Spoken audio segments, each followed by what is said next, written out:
del conflicto que, de acuerdo a algunos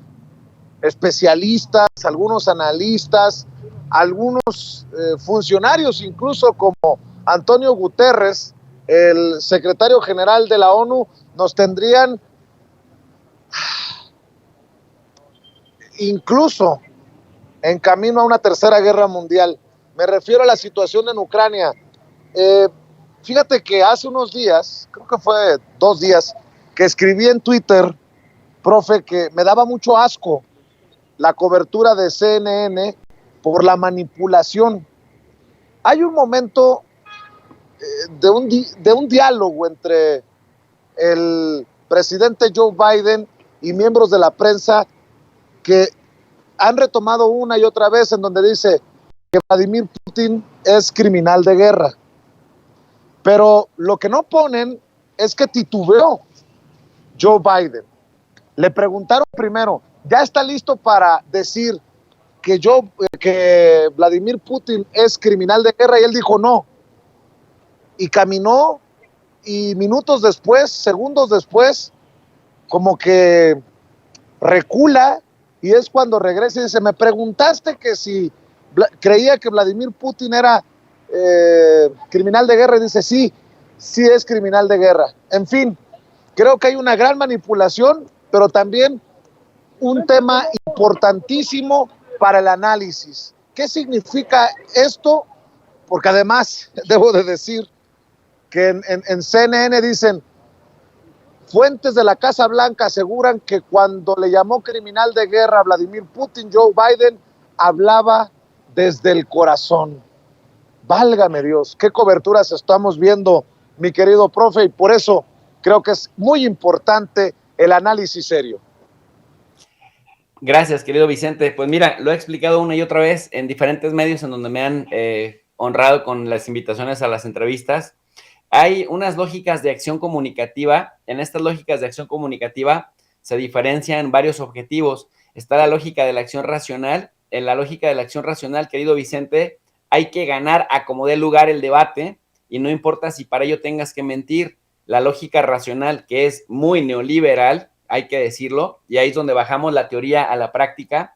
Cuando te mueves en una lógica racional, hay que maximizar ganancias para aumentar utilidades y reducir pérdidas. Y entonces la propaganda es eso, apelar a los sentimientos y a las emociones para que cuando no tengas razón, aplicas el clásico, créeme, güey, te lo dicen desde el corazón y eso ya es mucho, aunque no tengan la razón, te lo dicen desde el corazón y para que alguien se abra de esa manera,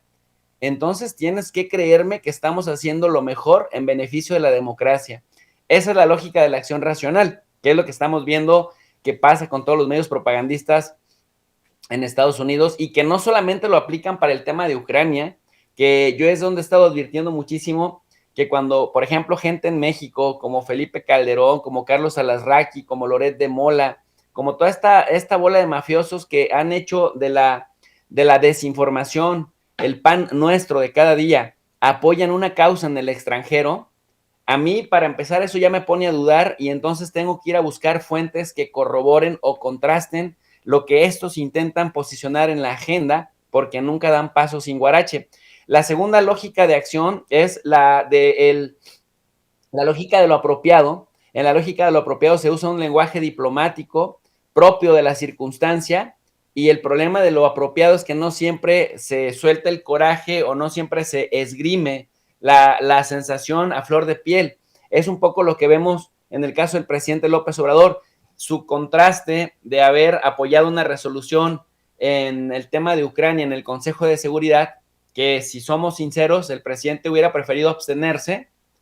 pero por otro lado, porque la argumentación que dieron para condenar la invasión de Rusia en Ucrania me parece bastante falaz y con mucha metodología discrepante para no contrariarse con Estados Unidos, entonces van por un lenguaje apropiado, pero apropiado para la circunstancia, pero por otro lado, ves cómo se le deja ir a la yugular al Parlamento Europeo, sacando la esencia de lo que verdaderamente siente y apelando también a las emociones de la audiencia, y ahí ya no es el lenguaje apropiado, es decir, ya no se mueve bajo la lógica de lo apropiado con el Parlamento Europeo, pero sí en el tema de Ucrania y de Rusia. Entonces tienes una tercera lógica, la lógica del mejor argumento. Y en esa lógica del mejor argumento es donde nos encontramos nosotros, querido Vicente, desde el periodismo, desde la investigación, desde la academia, que muchas veces ni tenemos un lenguaje apropiado, es decir, no guardamos las formas porque decimos las netas, y muchas otras veces tampoco buscamos tener ganancias monetarias ni tener utilidades y aceptamos cuando nos equivocamos. La lógica del mejor argumento entonces consiste en dar y recibir y contrastar fuentes, sabiendo que no hay una sola verdad y sabiendo que en algún momento con el contenido que generamos pudiéramos estar alimentando la narrativa de uno de los contendientes en el conflicto, pero que lo hacemos tratando de aportar elementos de análisis, reconociendo que no tenemos la verdad absoluta, pero de la manera más honesta posible, también impulsando que la gente también se cuestione, que quienes generan contenido en las grandes editoriales, en las televisoras, en los medios escritos, en los mismos canales de YouTube, finalmente obedecen a sus intereses económicos y obedecen también a sus lógicas y a sus prácticas culturales tradicionales. Entonces, no podríamos esperar gran cosa de un León Krause que hace propaganda todos los días, o un Jorge Ramos que hace propaganda todos los días desde Univisión. No podríamos esperar honestidad intelectual en el tema de Ucrania, ni en el tema de Israel-Palestina, porque lo vemos cómo se comportan en el tema de México, defienden los intereses más oscuros. No podríamos sorprendernos con la propaganda de CNN o de NBC News o de Telemundo o de Estrella TV, porque no son serios ni son honestos en la vida cotidiana, en los contenidos que manejan. Por lo tanto, entonces, si identificamos estas lógicas de la acción comunicativa, la racional, la de lo apropiado y la del mejor argumento, entonces eso nos evita entrar en otra situación en donde generalmente vemos estancada la política y las negociaciones, que es en la de la acción retórica, Vicente. En la acción retórica, los contendientes gritan tan fuerte que no se escuchan, intentan imponer sus verdades de tal suerte que el que escucha no oye y el que habla grita, pero tampoco está dispuesto a dejarse influir por el otro hasta que la situación revienta sin que los puentes de comunicación se consoliden. Por eso vemos las guerras, por eso vemos las discusiones en los congresos de las repúblicas que pierden toda proporción y toda forma, y también por eso la importancia de que sea el dato el que mate el relato. Y en el caso de la cuestión de si Putin es criminal de guerra, pues imagínate, querido amigo, que quienes te acusan de ser criminal de guerra son aquellos que han participado en el 81% de las guerras en los últimos 100 años, y son aquellos que se han destacado por bombardear hospitales, por bombardear población civil, por utilizar fósforo blanco, que se han destacado también por arrasar indiscriminadamente con blancos militares a población civil. Mira, en la guerra de Corea mataron al 20% de la población de Norcorea. No había YouTube o no había redes sociales para que nos dijeran la otra versión, pero decían que esos eran daños colaterales. ¿Te suena familiar en México quién utiliza ese concepto de daños colaterales cuando asesinan civiles que nada tenían que ver en el conflicto? Fue Felipe Calderón, ¿no? Y ahora ves, Felipe Calderón, de qué lado de la moneda está jugando a nivel internacional, en la discusión pública internacional. Claro, del lado de Estados Unidos, Europa Occidental, y dicen, I stand with Ukraine. O sea, entonces ya desde ese momento uno empieza a buscar, a contrastar información de estos medios no oficiales que se comportan como lo vemos al interior de nuestro propio país, y cuando analizamos las prácticas y vemos pues que hacen parte de una lógica muy parecida, querido Vicente, no nos extraña por qué, por ejemplo, Antena 3, una televisora allá en España, nos puso videojuegos de guerra como si fuera la invasión de Rusia en Ucrania, y no nos sorprende que presenten a mercenarios que dicen que lo que más les excita en la vida es matar rusos, y tanto rusos como sea posible para poder llegar a las negociaciones fuertes cuando estas negociaciones por fin se den.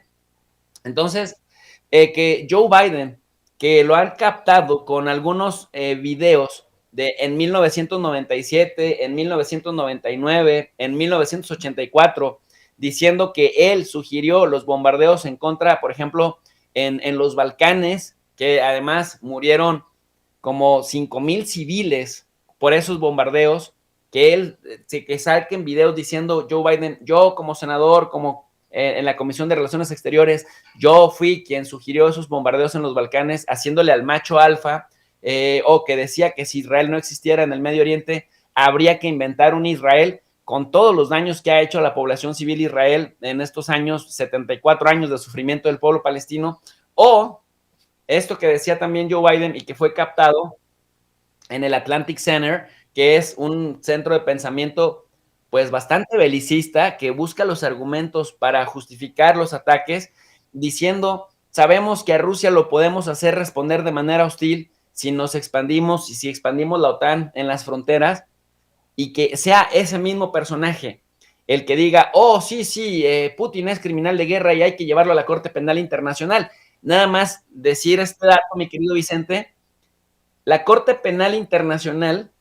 fue acosada y hostigada por Estados Unidos en el año 2000, quitándoles las visas a una fiscal y a sus investigadores, los mismos que habían declarado en la Corte Penal Internacional que iban a investigar sobre los crímenes de guerra y de lesa humanidad de Estados Unidos en Afganistán. En ese momento Trump decidió irse en contra de la Corte Penal Internacional, recordarles que no habían firmado el convenio y que en todo caso no lo habían ratificado, y que les quitaba la visa a todos los investigadores y a la misma fiscal que investigaba sobre esto. De hecho, hoy mismo la Corte en estas semanas ha dicho que le va a pedir permiso, autorización al gobierno de Estados Unidos para poder investigar sus propios crímenes de guerra en Afganistán. Bueno, pues ahora salen con el descaro de decir que van a llevar a Vladimir Putin a la Corte Penal Internacional, a la misma que hace 2 años habían castigado durísimo y la habían descalificado los estadounidenses. Entonces, ya desde ese punto de vista,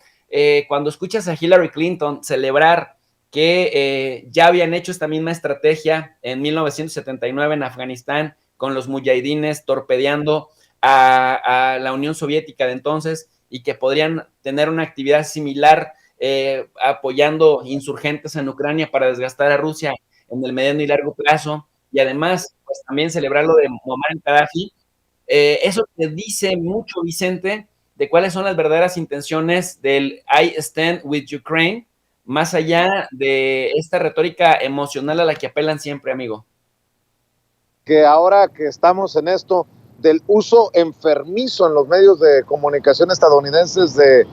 el término criminal de guerra, también me llamó la atención en esa que estaba revisando de los adjetivos que le pusieron al discurso de Zelensky, el presidente de Ucrania, al Congreso de Estados Unidos. Conmovedor, extraordinario. No, pues se nota la gran imparcialidad de estos medios, pero que seguramente desde esos medios no critican la censura a sus colegas de Sputnik y de RT. Nada más para sacarlo del pecho. Y precisamente, profe,